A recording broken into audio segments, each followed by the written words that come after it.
Welcome to the first session and the opening keynote of this prestigious 20th anniversary MAPIC. So I'm pleased that you could all be with us here this morning to join us. And for me, it is a great privilege to actually be asked to actually do this session. I have been doing lots of conferences here for the last 10 years, so it's quite nice to be chosen to do the opening keynote. So welcome all of you to this morning's session, Back to the Future, and what's in store for the future of retail. I would like to, first of all, invite my panelists up to the stage. Unfortunately, one of the panelists who was due to be with us this morning, Stephen Cohen from Blue Ink in the UK, due to unforeseen circumstances, is no longer able to travel to Cannes. But I'm sure that won't affect this morning's session. And first of all, I would actually like to invite to the stage Richard Collier, Senior Director of Abercrombie & Fitch. Richard worked for Abercrombie & Fitch for 5 years, leading the expansion of the A&F and Hollister brands throughout Europe and the Middle East. Abercrombie & Fitch is the most successful specialty retailer in operation today. Their casual, classic, all-American lifestyle brand of clothing is synonymous with quality and encompasses 4 concepts: Abercrombie & Fitch, Abercrombie, Hollister & Co, and Gilly Hicks. Please welcome Richard Collier. Our second panelist this morning is Philip Evans, CEO of Tri-Granite Management Corporation.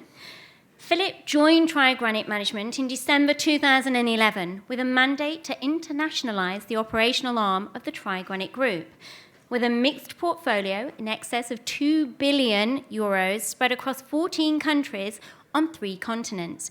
He has specific responsibility for asset management, leasing, marketing, facilities management, and finance. During 2012, he restructured the organisation, took TGM into new markets, and won significant new third-party mandates. Philip's experience spans a variety of markets, including Syria, Jordan, Greece, Turkey, Cyprus, Russia, and Central Europe. Please welcome Philip Evans.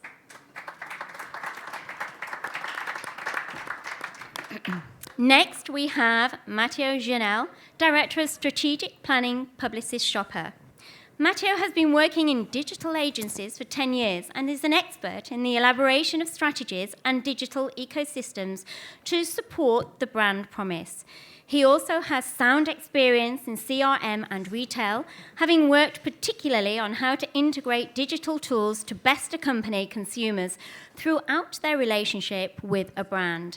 Matteo has been strategic planner at Publicis Modern since 2007, having previously worked as an account executive, ergonomical and consultant in social media. Publicis Shopper is the shopper and customer relationship agency of Publicis Group in France. Its mission for clients, brands, and retailers is to transform each consumer into a buyer, creating a long-term relationship between consumers and brands. Please welcome Matteo.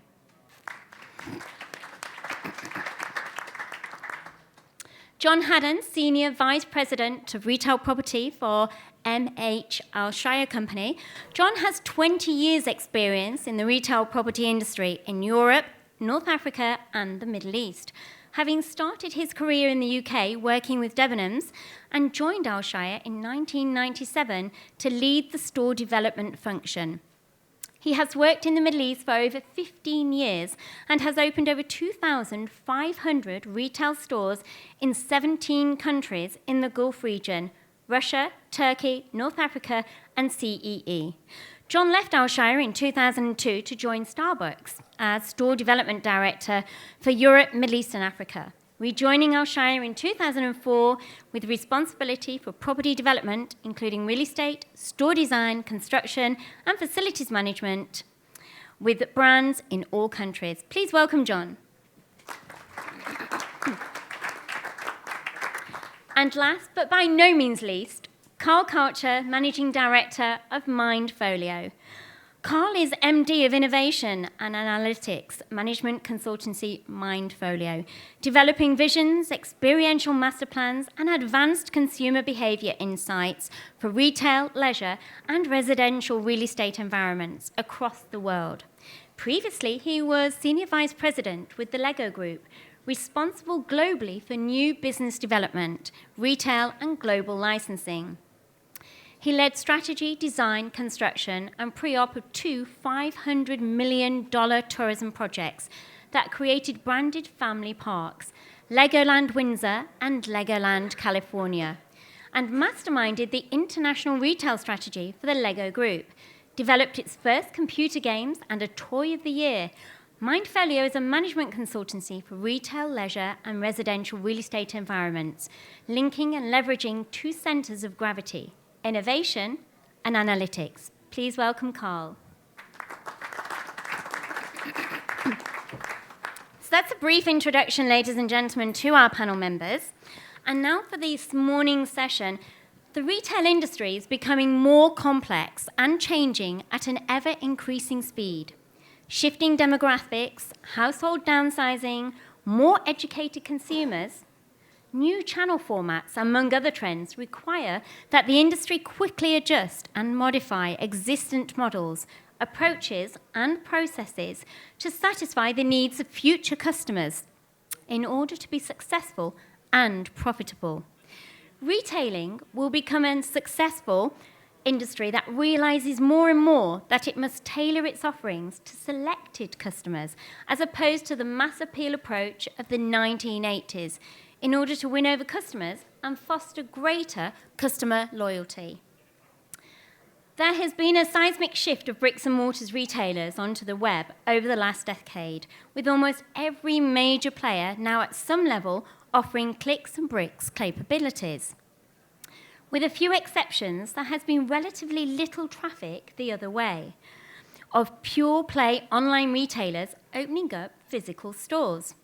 In recent months, this has begun to change, with an increasing number of online businesses investigating the potential of some form of physical presence. For a long time, pure-play retailers have decried the costs, inflexibility, and limitations of physical stores, preferring the infinite SKUs, distribution, and low costs of a pure web model. However, as physical retailers have begun to combine on- and offline models in more innovative ways, the potential of a mixed format model has become more and more attractive. Now, ladies and gentlemen, let's see what the panel has to say on this future of retail.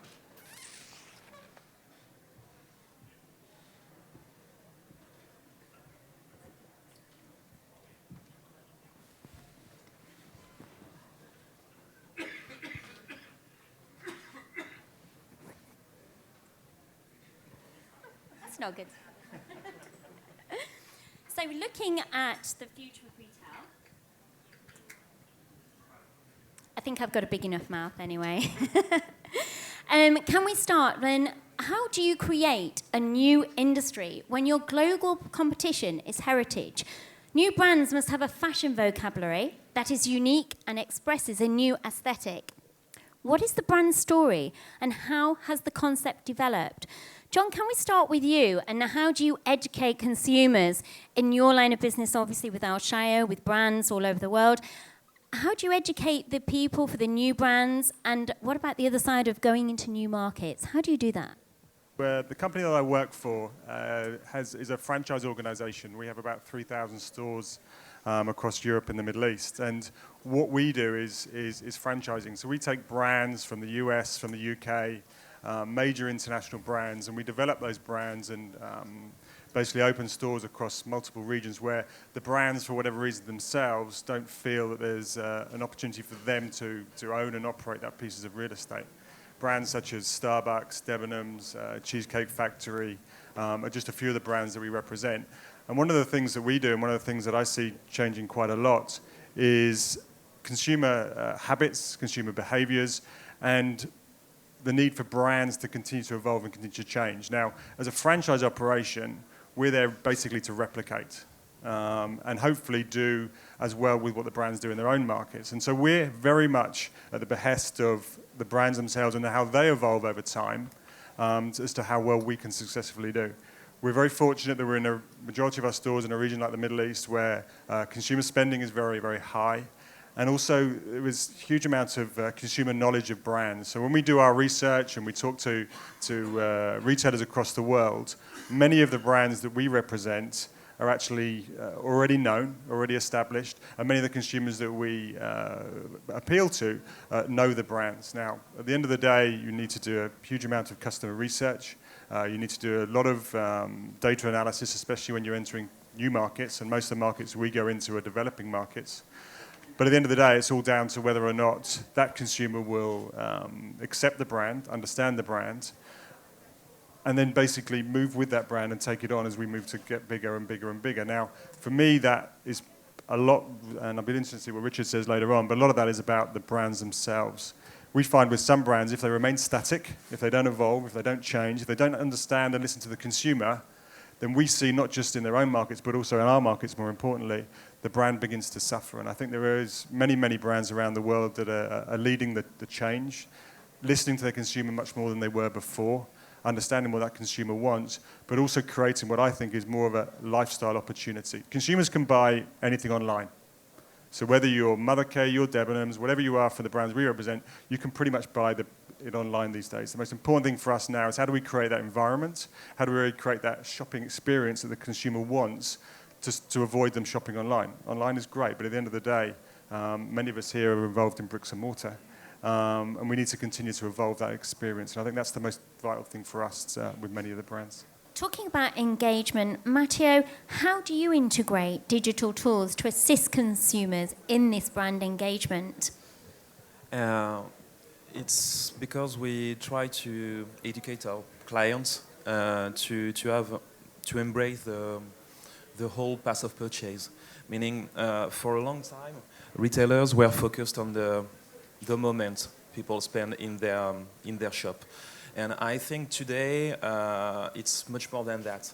Meaning it's about, we are always speaking about creating a relationship with the brand, with the retailer. And it's really important to embrace the whole path of purchase, meaning you have to think about the after sales experience and the before. Meaning you have two things to leverage. And today, more about tools, we try to leverage data. Because if we use the data we collect about every client, we can help every brand, every consumer to be more accurate in the message they are addressing to their client, to let them come in. And after, we try to give them even more good reason to generate preference and to come again. And speaking about tools, I think that smartphone can be very powerful because we are always stick to it. And it's some kind of extension of our bodies. And I think that I don't know what is the good things to do today. Because, as you said, it's a huge change we are facing today. And I think that what is really difficult and the only takeaway I tell to my client to take is that you have to test everything. It's about A/B testing. Don't be afraid to put, some money to develop an app, to make it evolve, to analyze the feedback you have on this app, and try not to be afraid to drop it if it doesn't work, and try another thing. And that's what all the GAFAs, meaning Google, Apple, Facebook, and Amazon, are doing well. And this is the only thing you have to try to do, more testing. It's not about putting $10 million in R&D. It's quite difficult for retailers to do because they have assets they have to invest in and to make it evolve. But I think it's, yes, about testing and try to crack the way to use the mobile first experience. So when we're looking at the future of retail, we're really looking at a kind of new consumer in the future, which is going to be a lot more difficult than the consumer of today, because there's an emphasis on personalization and moving things forward. I mean, Phil, in your expertise, can you tell us a little bit about what you think the new consumer is going to look like in the future? Well, I don't think the consumer is going to be any different. The consumer will be the same. The most important factor that we have to take into consideration is that the consumer of today is far better informed than the consumer of yesterday because of the online applications, social media, Facebook, etc. And when these consumers come to our shopping centres, they know exactly what they want to buy before they get there, and they're looking for the touch, the feel, and the experiential retail experience. And if retailers don't provide that, then there is no reason for them to get off their sofa and not shop online. And I think it's interesting to get a retailer's perspective and a franchised retailer's perspective. And John and myself will be very concerned to ensure that all of the sales are done in the store, in the shopping centres that we manage. Whereas Richard probably wouldn't mind if they're done online as opposed to bricks and mortar. So what we have to do as owners and managers of real estate is to make sure that that shopping experience is second to none.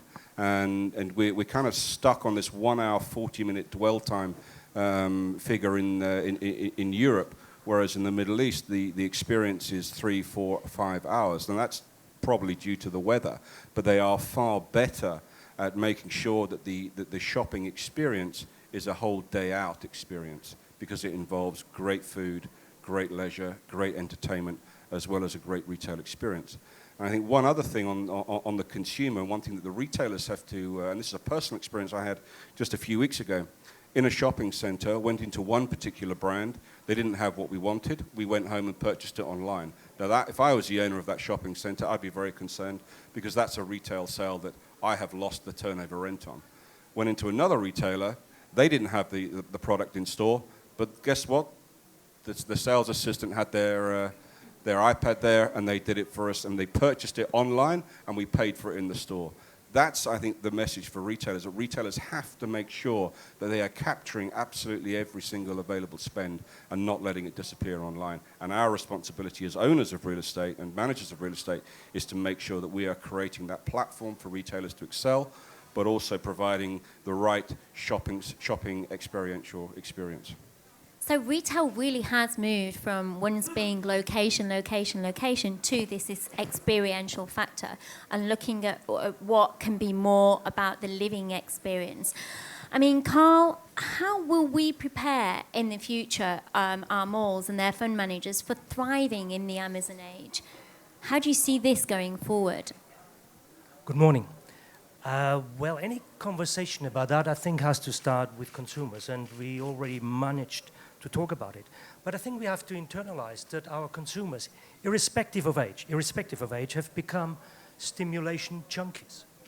And by definition, that means we have to provide, in our stores and in our malls, stimulation dens. Because our job is not really to provide value for money or something, it's actually something much, much bigger. We have to provide the most enjoyable value for time. Otherwise, Amazon et al. Will actually take a bigger hit on us. But let's be fair, we're not starting at square one, are we? I mean, we have been working on that issue for years. And Philip just made something, a very, very good comment, I think, because some of our colleagues are a step ahead. And I'm particularly thinking of fund managers in the West. And when I say West, I talk about maybe Central Europe, Western Europe, particularly the States, perhaps to look to the East, because our colleagues in the East, and when I say East, I mean Dubai, Singapore, Hong Kong, Bangkok, possibly Sydney even, they have learned to live with providing 3-hour experience malls and the expense which goes with it. I think so our fund manager in the West, which I think still struggle a little bit with that, can take a few lessons from our colleagues from the East. But East or West, it doesn't really, I mean, innovation will remain key. And innovation, and there's wonderful stuff around. Retail innovation, I mean, if we have time, we can talk about it. Tenant innovation, we're not talking enough about landlord innovation. What can we do, create far more, what I would call interesting leasing concepts, for an example. Placemaking. I get worried sometimes about placemaking, because sometimes small operators think putting black boxes into malls is the equivalent of placemaking. Is it heck? So I think there are many tools we still have to make sure that we remain absolutely on the edge and can compete with anybody. Actually, compete with Amazon. I don't really think Amazon is an enemy. I think that whole digital, if you like, environment is a wonderful opportunity for us to reinvent and adjust ourselves. So I don't want to see them as enemies. I want to see them as facilitators in many ways. When we look at the reinvention of retail, I think as things move forward, things are moving more in the direction of kind of niche retailing. And that will populate, obviously, the bricks and mortar world.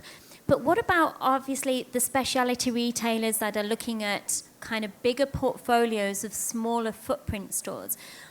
I mean, John, as Al Shire, as you move forward, do you think your portfolio is going to adapt so that you're going to look at the different sizes and change your kind of portfolio? How do you think it will work? I think everybody sort of mentioned the consumer experience, and that's fundamentally what it's all about. The portfolio will change. If you'd asked me 5-10 years ago, certain brands we have and the size of store and what we needed in the shopping malls, it's changed considerably. Some brands need smaller space, some brands need bigger space. But I think at the end of the day, it's all about the product, and it's all about what they're selling and what the consumer really wants. And I think we touched on it a little bit, but one of the things I just wanted to focus on a little bit is some of the stuff that is going on around the world, and especially in the Middle East. I think that we're quite fortunate in the region to have 3 or 4 of the world's best malls. And if you look at those malls and what they've done more recently, especially in Dubai and in Kuwait, they have changed the concept of retail over a very, very short period of time by making sure that that experience that the consumer has is one that they want to repeat and repeat and repeat, not just once a week, not once a month, but twice a week, 3 times a week. And they've done that through leisure, they've done that through food and food offers, and they've done it from having points of difference. Now, many of you in here, I'm sure, have seen the ski slope at Mall of the Emirates, you'd have seen the aquarium at Dubai Mall, and more recently in the last few weeks as I go around the Middle East and go a little bit further, the malls that are going to win and the malls of the future, because many of us here are talking about bricks and mortar, are the ones that are able to adapt that and give that all-day experience or that longer dwell time. Because as I said right at the start, you can buy anything online now. So the experience is not necessarily about the product you want to buy. It's the experience you and your family, and the family, especially in the Middle East, is very important, have as you go. Because if your kids want to go back again, if your wife wants to go back again, they'll want to go back mainly for the experience. And I think as we look to evolve and we look to change, none of this comes without cost, obviously, both to the retailer and to the landlord. I think the shopping mall industry, especially in Europe and the US, has to evolve and change. Otherwise, it's just going to die and online will take over. So how we change that and how we evolve that is all about experience in my mind. And it's easier said than done. But I think some of the stuff that is going on in the East, as Carl mentioned, really people need to learn from that. Because there needs to be a point of difference with every single shopping centre. Because the brands are the same. The brands are global. You go around any shopping mall in Europe, any shopping mall in the Middle East, pretty much the brands are the same. You're going to see the same brands one after the other. It changes a little bit, but US brands are now coming to Europe, coming to the Middle East. Some European brands are going to the US. So the mix is the same. So how do I create that point of difference? And for me, it's about family entertainment. It's about food. It's about the experience. It is true, though, isn't it? You can go anywhere around the world now. We were discussing this, whether it's Paris, New York, Singapore, you can walk in a mall and it's the same retailers. And Matteo, have you got any advice on how you can work with the consumer and strengthen that relationship on the CRM and the... I think it's just about listening to them. And most of the time we are speaking... For a long time, we're speaking about Facebook and social media, but I think that today most of the brands are not listening. They are just pushing content through Facebook. There is no or little bit discussion and a really small conversation. So I think that in the physical world, what a retailer can do is to try, as you said, you have helpful staff at Abercrombie. And I think that thanks to digital, and because everything is digital today, we crave for human contact. And I think that today, if a retailer can give digital tool to bring expertise to their staff, meaning you speak about specialized franchise, and you know that if you are a sports retailer, you try to hire people who are fond of sports, but there is so much technology, so much new things every day that digital tools can enhance the vendors, the salespeople expertise. So I think, yes, digital can help a brand to be more expert, to be more helpful within the store. And within the digital world, I think that most of the retailers have to, not to go especially on social media, but to create their own platform to listen. Because listening to the client, you do this via studies, but if you want to do this directly and in a more dynamic way, you have to create your own tool on your own media. It's really, really important today. Phil, you have a wealth of expertise both on the developer side and obviously working with the retail concepts as well. If we look at the rise of the anchor place, like the store of the future, the shopping centre of the future is going to be closer to the customer. So we will see the demise of the anchor store, but more as an anchor destination. Now, how do you see going forward that this is going to create the ultimate experience? Because I know in the past we've always looked at anchor department stores and everything as that, but that's going to change, isn't it? It's going to be more of an anchor destination rather than one store itself. Well, I think department store is interesting. Before we talk about the department store, we should talk about the hypermarket. And most shopping centres in Western Europe, America, Central and Eastern Europe, where we've done a lot of developments, are all hypermarket anchored. Why? I have no idea. Because they don't actually add too much to the overall shopping centre experience. People go in, they buy their food, they go home. How is that going to increase dwell time? But I think that's kind of where shopping centres have emerged and come from is being based around the hypermarket. And that's still very much the case in the Middle East. When we're planning shopping centres there, it's who is the hypermarket going to be? But really, in the shopping centre of the future, hypermarkets don't really add too much value and don't drive dwell time and don't add to the overall shopping experience. They should be located more in kind of neighborhood centers close to residential hubs. The department store conundrum is an interesting one. I attended the department store summit in Singapore earlier this year and listened to a very interesting panel with different CEOs of department stores around the world. And they were talking about e-commerce. And they were almost clueless as to what to do in terms of e-commerce because department stores are representing a number of brands. So in some respects, it's very similar to a shopping center owner. And they have no control over the different brands that they house in their shopping center, in their department store, sorry, in terms of their online platforms. But they knew that they had to embrace it, but they weren't sure how. And so what they are focusing on is the in-store experience. And changing their department stores to make sure that the shopping centers that come have an absolutely first-class experience. And there's one department store in Korea where in Asia now, in the whole of the world, taking selfies is very, very popular, but no more so than in Asia. And this department store operator actually developed or designed a room within the department store where women actually look more attractive than they actually are. So women are going there en masse to take selfies and then post them online. It's an interesting experience, it's an interesting concept, but it works. And I think retailers have to think about the experience that they're providing to their customers. So that will undoubtedly change the makeup of the anchor tenants in the future. And what about you, John? Because you've got experience with department stores. Have you felt that this is changing as you go forward?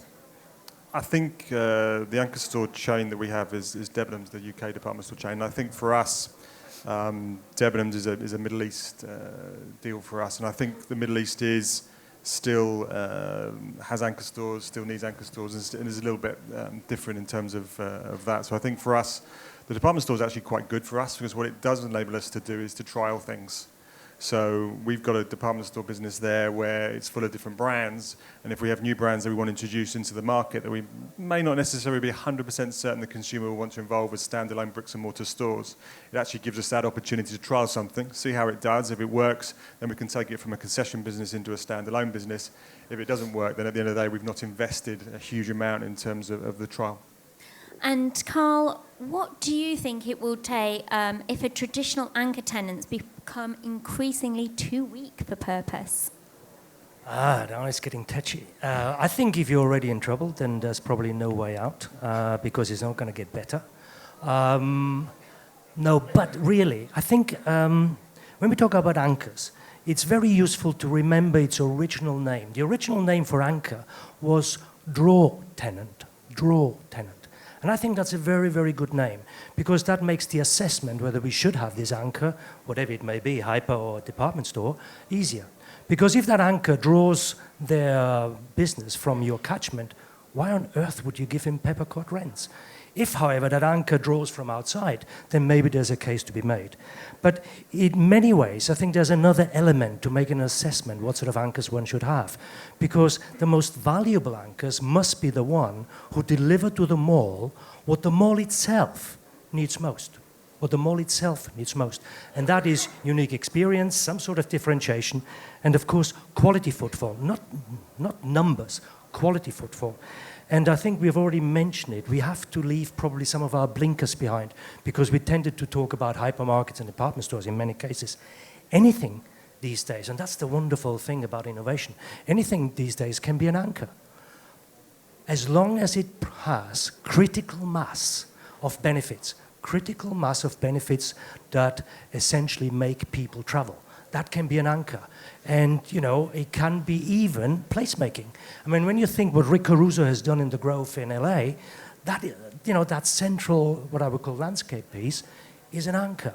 So it seems to us that in many ways, anchor innovation is probably one of the most exciting bits in our industry because, you know, think of food markets or critical mass of food. Think of health and beauty, having a store on health and beauty or that sort of thing. And it seems to me that there are many, many more opportunities open for us to create differentiation if we think of anchor just a little bit differently. And I mean, one of the big topics, obviously, which we can't delve in too much because of time, is technology. I mean, do you feel, Matteo, that there is a fine line between technology becoming pervasive and obviously it becoming interconnected between the brands? How do we stop it becoming one rather than the other, and how do we work together to make it create the right image moving forward? It's by, I think it will sound a little bit weird, but you don't have to think about technology first. You point it out very well. I think it's about what the value you want to bring to your consumer. And then, just after that, you can think about technology. Because today, you know, I think you can't fight the consumer habits. You have to serve every consumer today. And I think that on the web, we were speaking about responsive design. Meaning the design of your website, of your web experience has to adapt itself to every device, every habit of the consumer. You can't fight it. You have to do it. And I think for the commerce, you have to adapt your chain of value to every touch point where your consumer is. But I think that today, and Abercrombie Fitch show it today, that you have to think about the value, the emotion you want to bring into your store first. Because Amazon will never do that. They are utility, they are tools, a service, because they are from the web. And if you think in terms of brand, the brand is a very powerful tool to make people come, because they will have a good reason, because they know what kind of experience they will have in your store today.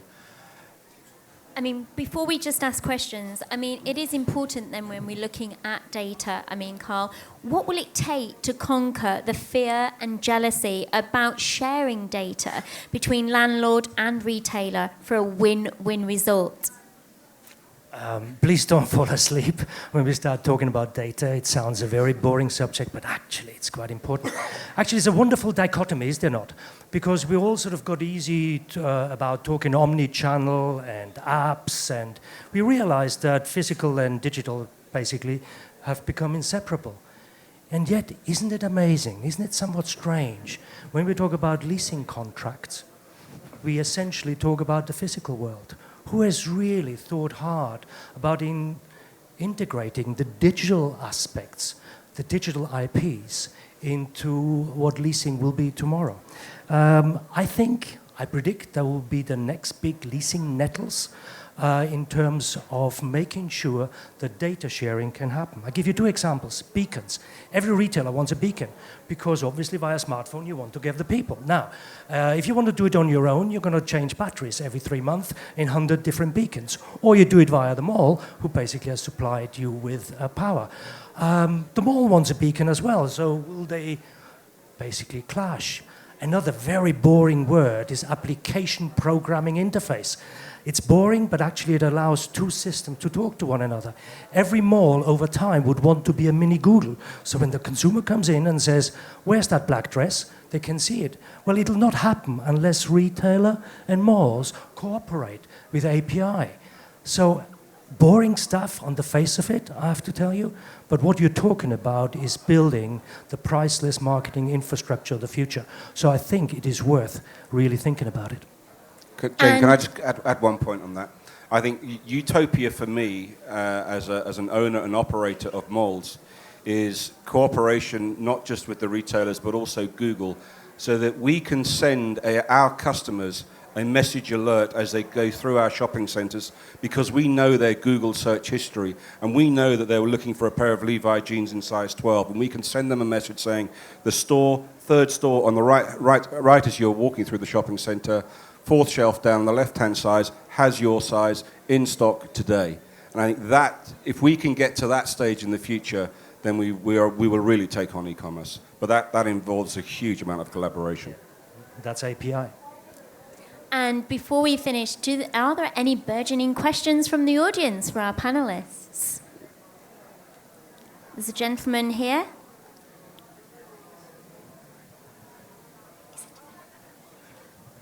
In your experience, the beauty centers, are they really power centers? They are anchor centers for malls?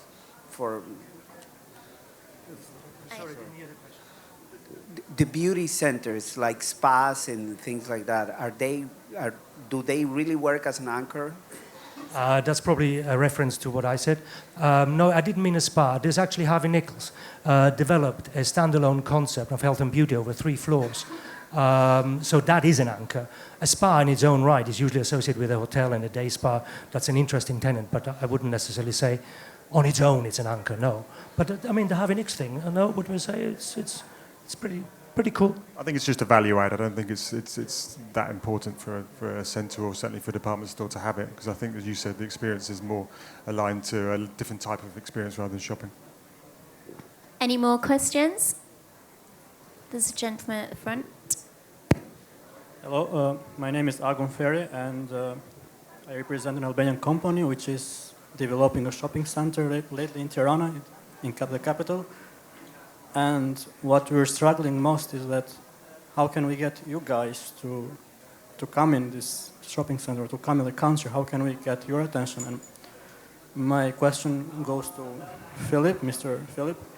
I mean, what did you do, and how can we take from your experience so Abercrombie and Fitch can come to Albania, can come to our shopping center? Because we can never get in touch with these guys, and it's a bit struggling, you know? Thank you. Where did you say? Tehran? Tirana. It's Albania. Okay.